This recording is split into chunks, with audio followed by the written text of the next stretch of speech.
My throat's going to last for the 3 or 4 I do want to do. So where we will pick up with is Death Be Not Proud on page 1025.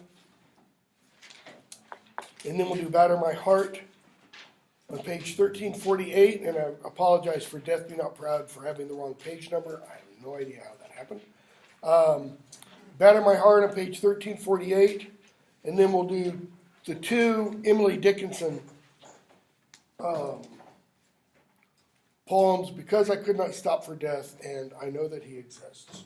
So 1025, John Donne's Death Be Not Proud. You got a little brief introduction to Donne there. I don't want to really say much more. Death Be Not Proud is one of his what are called holy sonnets. He wrote 19 of these. I actually did my dissertation on Donne's holy sonnets.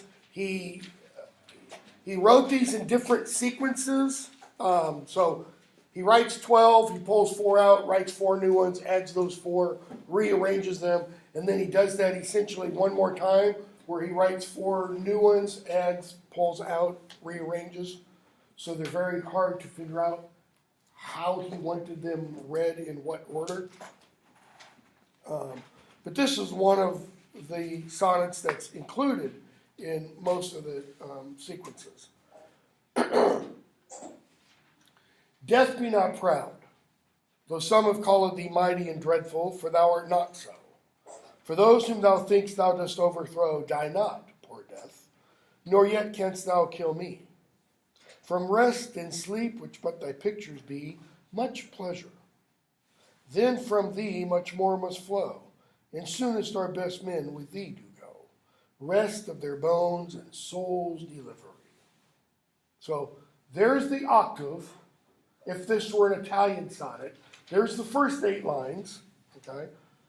And then we get the sestet, the final 6 lines. Is there a change? Is there a turn, a volta at the end of last 8? Thou art slave to fate, chance, kings, and desperate men, and dost with poison, war, and sickness dwell. And poppy or charms can make us sleep as well, and better than thy stroke. Why swell'st thou then? One short sleep past, we wake eternally, and death shall be no more. Death, thou shalt die. Now, obviously with poetry, punctuation is really important. I mean, it can really determine how you read something. And with a poet like Donne, you know, it gets to be really interesting because we only have one poem that survives in Donne's own handwriting, and it's what's called a verse letter. It's a letter he wrote to somebody, but he wrote it in verse form. So it's the only one that we can actually see Donne's use of punctuation. All these other poems of Donne, he wrote about 205. All the others that we have are copies, okay? And if you've ever copied something by somebody else, it becomes pretty evident, pretty clear that you make mistakes as you copy. You forget words, you forget marks of punctuation, you add marks of punctuation. Why? Because you're punctuating as you would punctuate, etc. So we don't know that these marks of punctuation are Donne's. For example, the very first line, Death be not proud. Some of the manuscripts of Donne's sonnets have a period there. Okay? That makes it a short declarative statement rather than merely a clause, part of a longer statement. Though some have called thee mighty and dreadful, for thou art not so. Okay? Mighty and dreadful, because people fear death. But the speaker says, you're not mighty and dreadful. Why not? Next 2 lines. For those whom thou thinkst thou dost overthrow, die not, poor death, nor yet canst thou kill me. That is, death thinks it kills people, but it doesn't. Why? Because Christ says there's a second death. Death can kill the body, but death can't kill the soul. Okay? So, you can't kill me. You can take me from my body, yes. But the soul you can't touch. So, next quatrain, we get an image. From rest and sleep, which but thy pictures be, that is, rest and sleep are pictures of death. Right? We say, when somebody dies, rest in peace. Okay? We say someone has, quote unquote, fallen asleep in the Lord. Jesus even says, Lazarus is asleep. And the disciples say, well, then he'll wake up. He goes, no, not that kind of sleep. Okay? So, from rest and sleep, which but thy pictures be, much pleasure. That is, we get much pleasure from rest and sleep. Usually. So, then from thee, much more must flow. Why? Well, if rest and sleep are mere images, copies of death, and we get a lot of pleasure from the images or the copies, how much more pleasure then should we get from the real thing? Okay?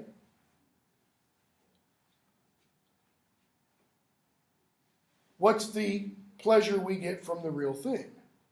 Soonest our best men with thee do go.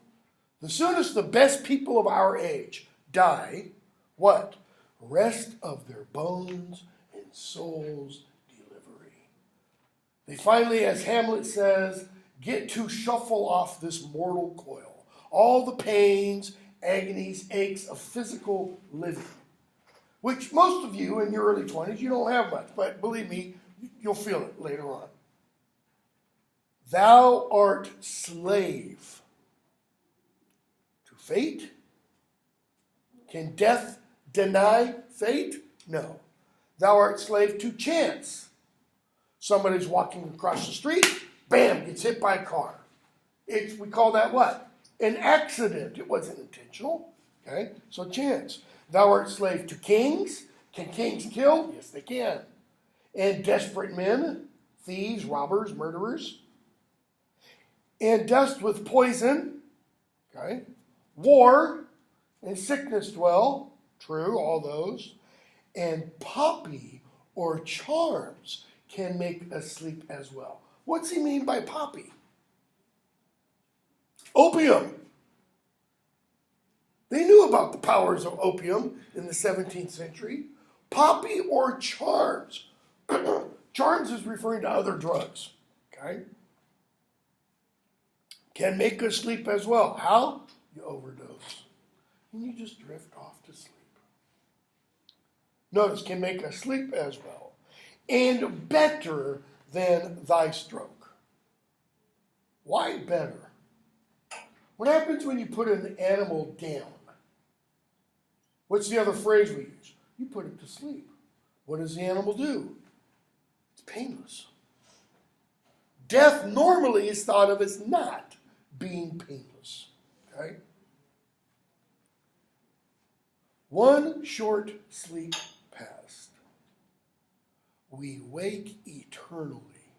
Now, there's a major variation in some of the manuscripts, some of the readings of the poem. Some of them read, we live eternally. There's a big difference between awaking and living. And death shall be no more. Many of them there, period. Some even have an exclamation. Death shall be no more. Death, thou shalt die. Why? Because the last thing that is overcome is what? Death. Okay? O death, where is thy sting? O grave, where is thy victory? St. Paul writes. And bear in mind, now, your gloss, next to the title, it gives the date 1611. I have no idea why, because we don't know when this poem was written. We don't have any hard and fast evidence that Donne wrote this in 1611. It's thought, it's suggested, that he might have written them somewhere between about 1608, 1609, and 1612, 1613. Because during that period, he was going through a period of religious angst. Okay? But 1611, I mean, your editor pulled that out of the hat. There's nothing that gives us that good of a date. Okay? Go from there to page 1348. Wow. Which is the same page that we had for the flea.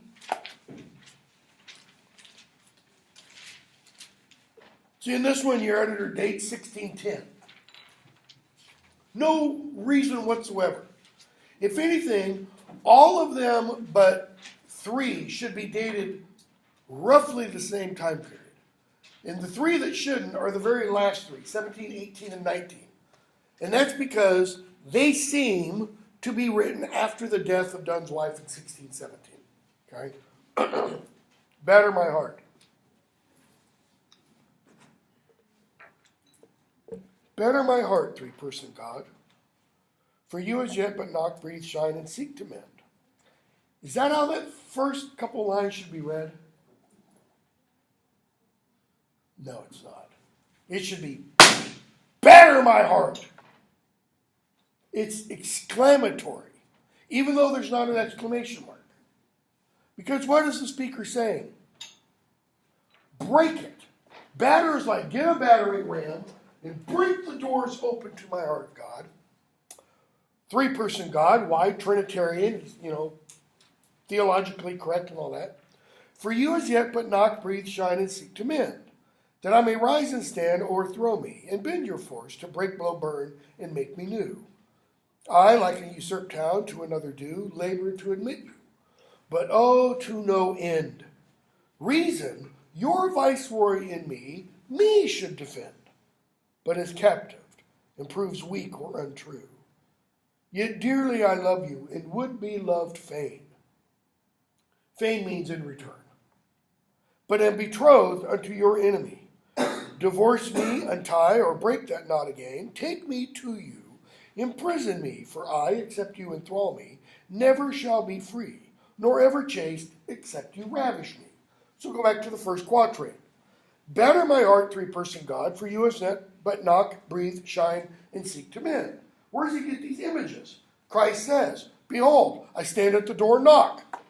He who lets me in, I will dwell with him. What does Christ do to the apostles before he departs? He breathes on them. Okay?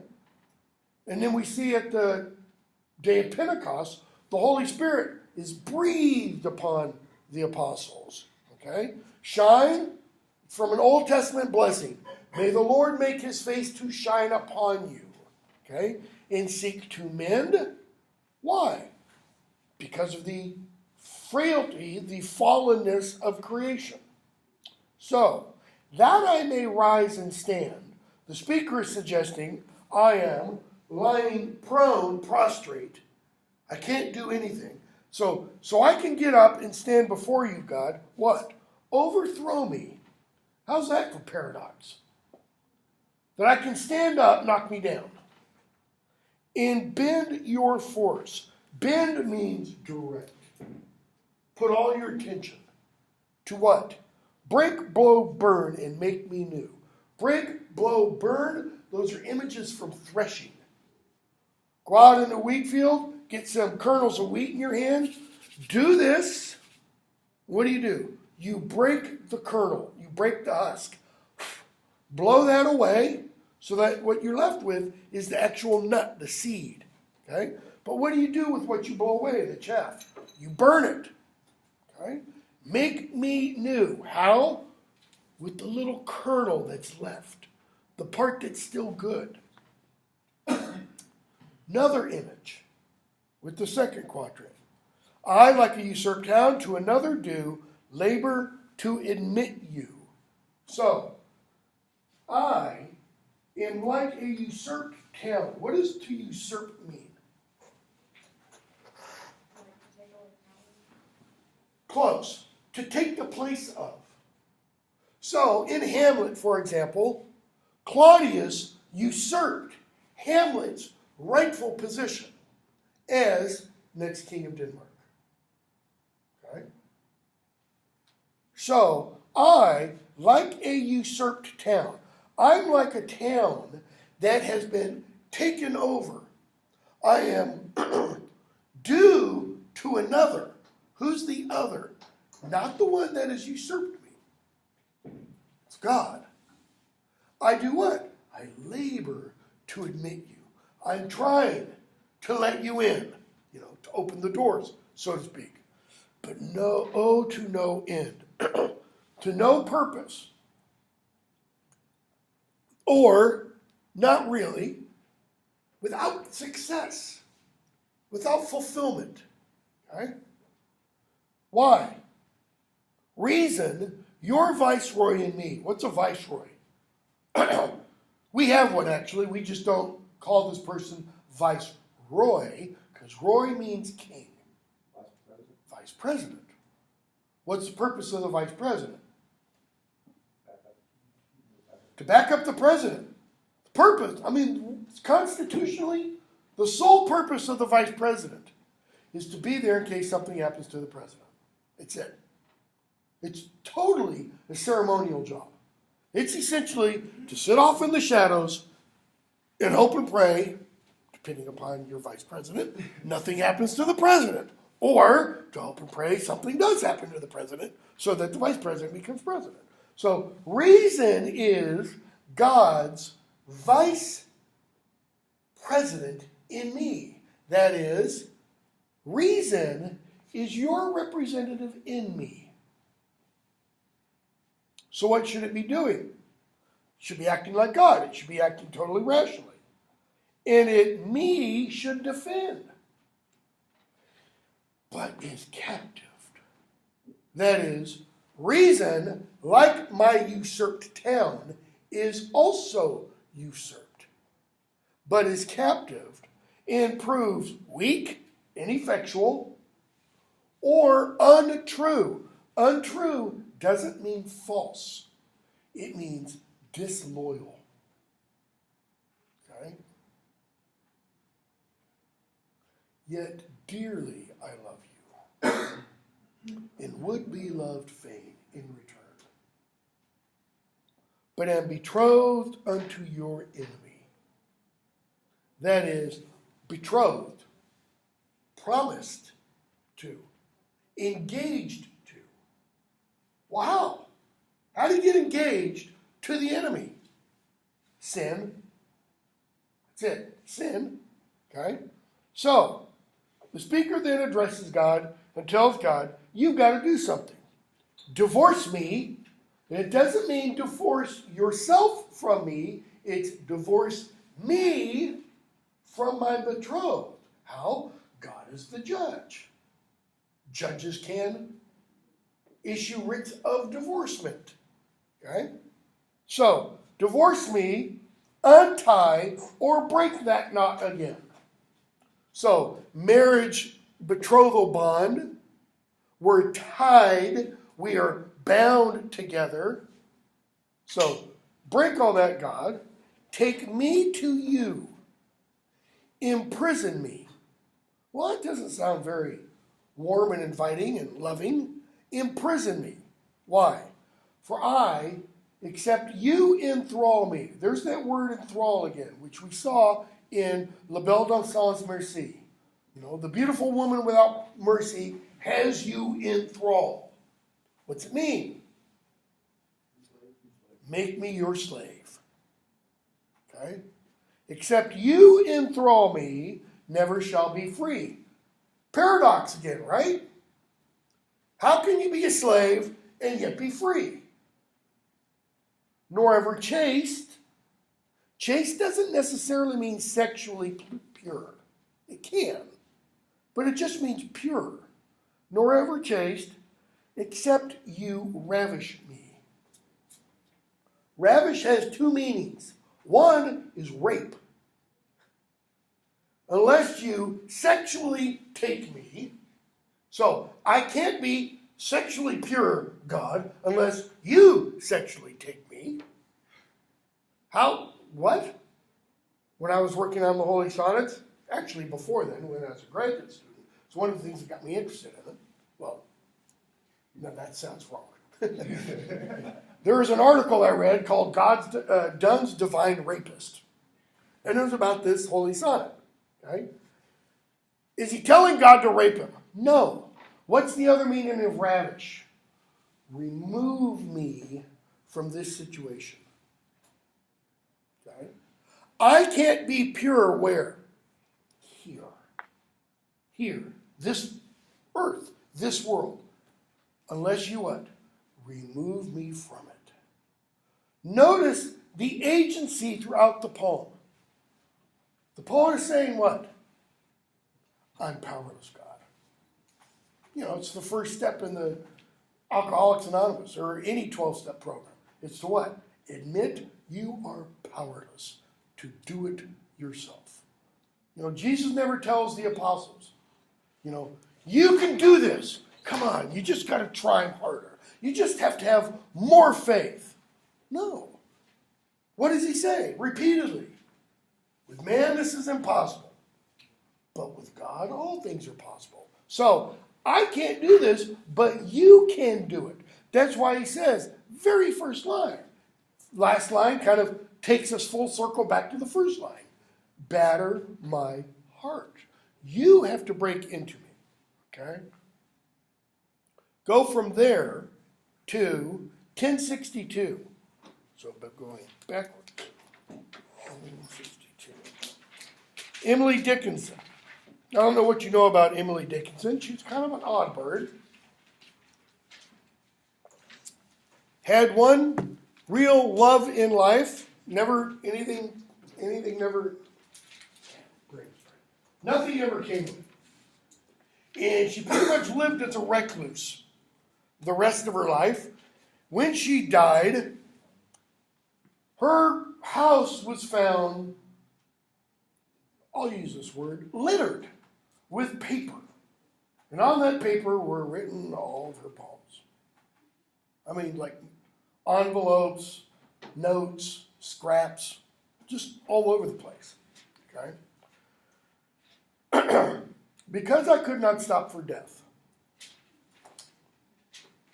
Because I could not stop for death, he kindly stopped for me. The carriage held just ourselves into immortality. We slowly drove, he knew no haste, and I had put away my labor and my leisure too, for his civility. We passed the school, where children strove at recess in the ring. We passed the fields of gazing grain. We passed the setting sun. Or rather, he passed us. The dews drew quivering and chill. For only gossamer, my gown, my tippet only toll. We paused before a house that seemed a swelling of the ground. The roof was scarcely visible, the cornice in the ground. Since then, 'tis centuries, and yet feels shorter than the day I first surmised the horses' heads were toward eternity. How is death portrayed here? Is death described as the proverbial grim reaper? Is this Charles Dickens's The Ghost of Christmas to Come? You know, the guy all in black with a driver, okay? How else? If you had to visually describe the person of death, even though death is not personified per se, how does death come across? What kind of manners does death have? He's polite. Kind of, this is kind of like a date. I could not stop for death. Why? Why couldn't the speaker stop for death? Too busy.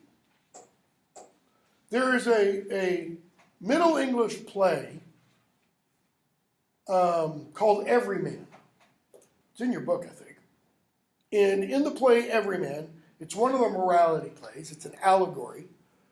You have a character named Everyman who is told, you got a journey to make. The journey is allegorical. It's death. And you can't take anything with you. And he's like, well, hold on, let me see. And so he goes and talks to his good friends. And good friends, when they find out he's going to die, they, sayonara, they find, they go and talk to his stuff, material things. And it's like, nope, sorry, can't come with you. They go and talk to his vices. Nope, can't come with you. There's only one thing that can't come with him. Good deeds. His good deeds can go with him and help him on his way. Okay? But he doesn't want to go on his way. Why? Because he's too busy. He's got too much stuff to do. So, because I could not stop for death, death stopped for me. Notice that death did what? It stopped. Well, what does death do? It stops our living. Death is kind of described here. The image I always try to put in students' minds is kind of like Clark Gable in Gone with the Wind. I mean, he's just dressed to the nines, and he's got this nice carriage, and helps her in, if it is her. We're not really told. The carriage held but just ourselves and immortality. Why? Soul is immortal. We slowly drove. Why slowly? Got all the time in the world at this point. And I had put away my labor and my leisure too. Labor and leisure. Both are terms involving what? Time. Time. You work in time. You wait in time. Leisure means it's no longer work time. Work means it's no longer leisure time. Okay? So she put these away. Why? For his civility, because death is a gentleman. We passed the school. Notice what's the imagery here. The school. Why the school first? Youth. Where children strove at recess. Notice the pun there. They strive. Striving implies, go back to the previous stanza, labor, work. It's hard. It's hard to really play. Right? You sweat when you really play. So, children strove how? At recess. Recess implies you're pulling away. You're calm. You're kind of, Zen mentality. In the ring, in what ring? Are they playing ball in some kind of ring? Is it the playground shaped in the form of a ring? Or is it something like Ring Around the Rosies? An old child school game. We passed the fields of gazing grain. Might imply the labor of being a farmer, or moving outside kind of the civilized realm, schoolyard, going out to the fields, and moving where? Westward. We pass the setting sun. How do you go past the sun? Or rather, he passed us. Sun's going like this, or this, whichever way you want to move it. Or rather, the sun passed. So if the sun passed them, what does the sun do? It goes over, right? Because where are the speaker now with death? The dews drew quivering and chill. Where does dew form? On the ground. For only gossamer, my gown, my tippet only tall. Gossamer. What kind of fabric is gossamery? What kind of thing that you see on the ground is like gossamer? Usually it describes cobweb, spiderweb. What's her gown? Close. Maybe literally. Where's the speaker? And the reason I keep saying she is because of that, because of the gown. Now, it might not be she, it might be male. And this is the burial shroud. Okay? In the ground. What's the gossamer? Looking up, earth over, dew and cobwebs on the ground. We pause before a house that seemed a swelling of the ground. Well, when do you sometimes see a swelling of the ground? Right after a funeral. Casket gets put in the ground. You mound the dirt. Why? So that when it settles, it will be level with the rest of the dirt. The roof was scarcely visible. The cornice in the ground. The cornice is a part that upholds the roof. And the way some readers have read this is the cornice is talking about the gravestone, that when someone is buried, if they're buried and the gravestone is put on the burial at the same time, that gravestone is standing nice and high and firm and level and plumb and everything. But what happens after a few years? Few, maybe meaning 100 or so. That tombstone might start to tilt, might start to go backwards, and might start to sink. That's why it was scarcely visible. Since then, 'tis centuries. And yet, my vet is calling me. And yet, feels shorter than the day I first surmised the horses' heads were toward eternity. Shorter than the day when? Before almost you even got in the carriage and saw which way the horses' heads were pointing. Why is it shorter than that day? Well, because that day, the day of her death, lasted how long? 8 hours, 10 hours, 12 hours, maybe 23 hours, 59 minutes. And yet, to go back to Dunn's, Death Be Not Proud, what is her day now? It's the waking eternally. It's the eternal day that knows no night. Okay?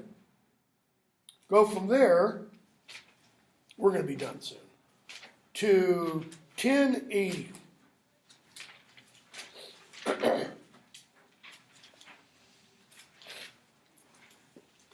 Well, I'm not necessarily adding this for the exam.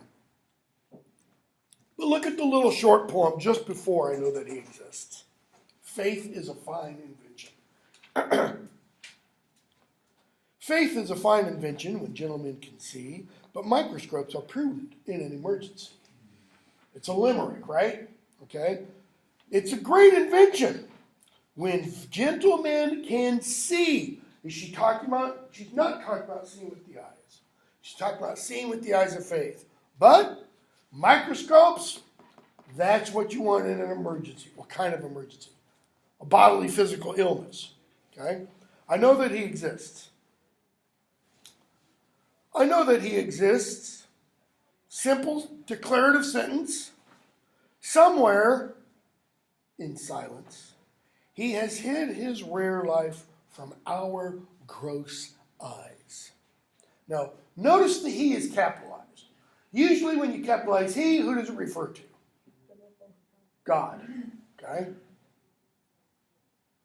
He has hid his rare life from our gross eyes. Why are our eyes gross? Sin. What else?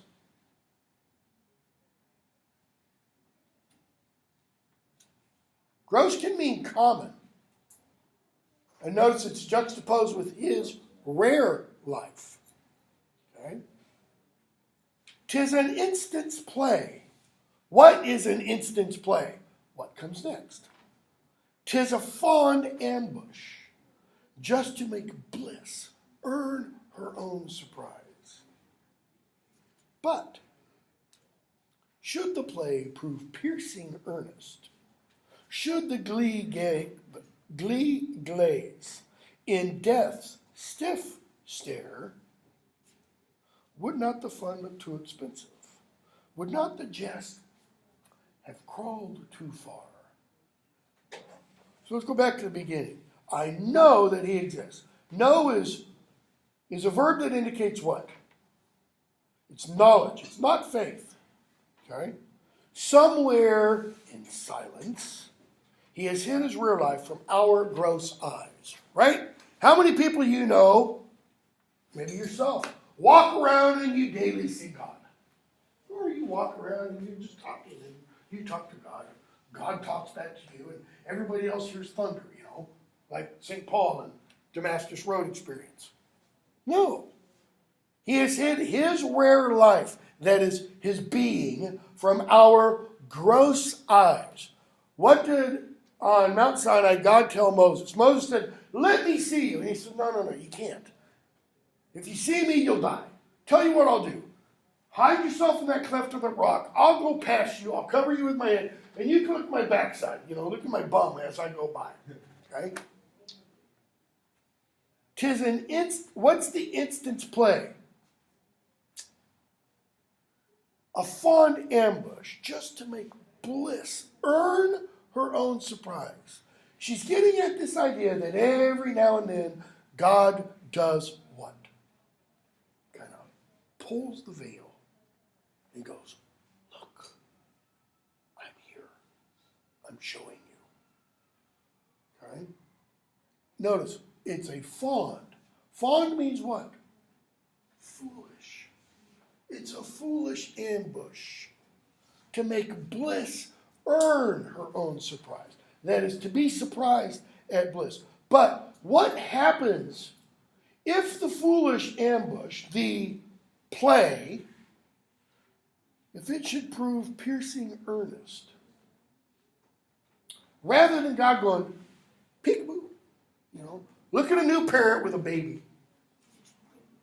If you ever have kids, you'll love to do this. Get a towel, get a blanket, hold it over the kid. The kid's on the bed and go, where's Daddy?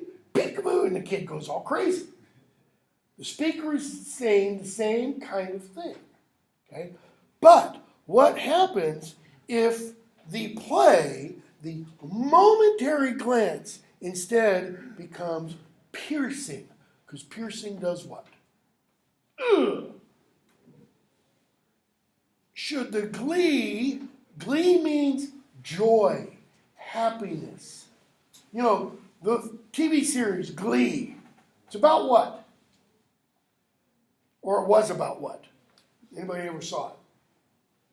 A high school, quote unquote, glee club, singing club. It's, like, it means singing. No, it doesn't. It means happiness. Singing often produces happiness or joy. So, should the glee, the joy, glaze? That is, should it freeze in what? Death's stiff stare. Rather than that momentary glimpse that says, come, follow me, follow this path. Instead it goes, and freezes you. Would not the fun look too expensive? The fun, the fond play, wouldn't it be too costly? Would not the jest, God saying, hello, would not it have crawled too far? Okay? So notice the speaker doesn't say, I know that he exists. Why? Because I've looked at him face to face. The speaker's saying, I know that he exists. Why? Because I've had the little glimpses. Okay? All right, we'll stop there. See, 4 minutes out early. So for Monday we'll do the Caller. We've already done La Belle and Salisbury Sea, Dover Beach, and I'll bring in the handout for the Dover Beach. So that cumulative extra credit quiz you were talking about on the 12th. Yeah, it's not going to be. I've decided I'm not going to do that as a quiz in class. That'll be on the final, and it'll be it'll be like between 30 and 50 points. So it'll be significant extra credit opportunity. Study the previous stuff. The previous Quizzes and notes and that kind of stuff.